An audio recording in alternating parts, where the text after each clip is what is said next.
आप देख रहे हैं विशाल 11। तो चलिए बढ़ते हैं आज की कहानी की ओर। मैं उत्तर प्रदेश में रहने वाला एक किसान हूँ जो सारा साल फसल की चिंता में रहता है। जब फसल पक जाती है तब मन को शांति मिलती है। मेरी फसल भी जब पककर तैयार हो गई थी तब उसकी कटाई करवाकर उसे ट्रैक्टर और ट्रेलर में लोड करवा दिया। सारा दिन लोड होने में लग गया। शाम को मुझे ही उस ट्रैक्टर को चलाकर मंडी तक पहुंचाना था। वैसे भी रात के समय रोड खाली होती है तो थोड़ी आसानी भी हो जाती है। मैं भी रात को 10 बजे ट्रैक्टर लेकर निकला।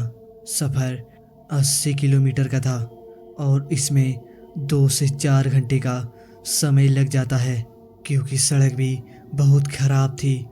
रास्ते में पड़ने वाले बीहड़ थी। जब 1 घंटे बाद में उस बीहद से गुजर रहा था तब एक आदमी रास्ते में खड़ा मिला। उसका ट्रैक्टर साइड पर लगा हुआ था। मैंने भी अपना ट्रैक्टर रोककर उससे पूछने लगा कि क्या हुआ भैया। उसने भी मुझे जवाब दिया, ट्रैक्टर खराब हो गया है, मुझे साथ ले जाओ। वह भी मेरे साथ ट्रैक्टर पर चल गया। तब मैंने उससे कहा, सड़क के पास कोई मैकेनिक मिल जाएगा, आ जाओ। तब हम दोनों एक साथ जा रहे थे। हम दोनों ही खेत की बातें कर रहे थे कि कैसे फसल इस साल कम ही हुई है और बारिश भी तो नहीं हुई है। लेकिन उसकी बातें बहुत ही अजीब सी थी। वह बार बार 3 साल पुरानी फसल की बातें ही कर रहा था। इस साल की फसल के बारे में तो वह हर बार यही कह रहा था कि उससे नहीं पता इस साल फसल का हाल क्या रहा होगा।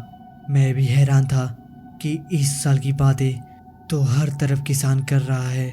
इस साल के पिछले 10 सालों से सबसे कम बारिश हुई है। पहले तो वह फसल की बात कर रहा था, लेकिन उसके बाद उसकी बातें और भी अजीब होती जा रही थी। अब वह बातें कर रहा था, किसान का तो और बुरा हाल है। हम जितनी मर्जी मेहनत कर लें, हमारी फसल का रेट कम ही पड़ता है। मंडी में एक धोखेबाज बैठा है, वह बार बार उसकी बुराई करे जा रहा था। वह बार बार मरने की बात कर रहा था। ऐसे धोखेबाज से तो मरना ही बेहतर है। मैं उसे बार बार समझा रहा था, ऐसे नहीं करना चाहिए, उसकी कंप्लेन करनी चाहिए। उसका कहना था, अब तो मैं कुछ नहीं कर सकता।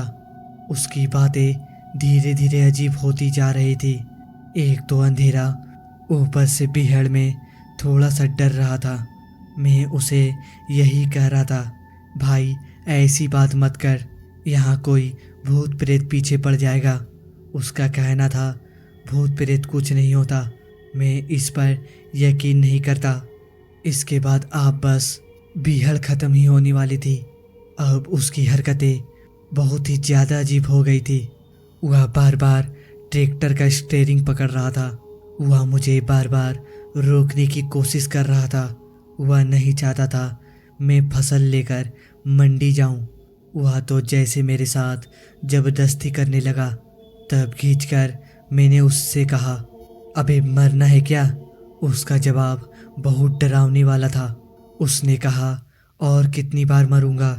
मैं उसकी बात सुनकर मैं डर गया था। मैंने तब ट्रैक्टर भी तेज कर लिया।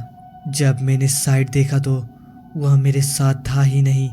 वह ट्रैक्टर से तो उतरा ही नहीं था। आखिर यह कैसे हो सकता है। उस रात में मंडी पहुंचा। अगले दिन मैंने वह सबको यह घटना सुनाई तो मुझे एक आदमी ने बताया कि एक किसान की फसल में यहाँ धोखाधड़ी हुई थी। 3 साल पहले उसके सामने उसी बीहड़ में आत्महत्या कर ली थी। कहते हैं उसकी ये आत्मा आज भी उसी बिरान में घूमती है।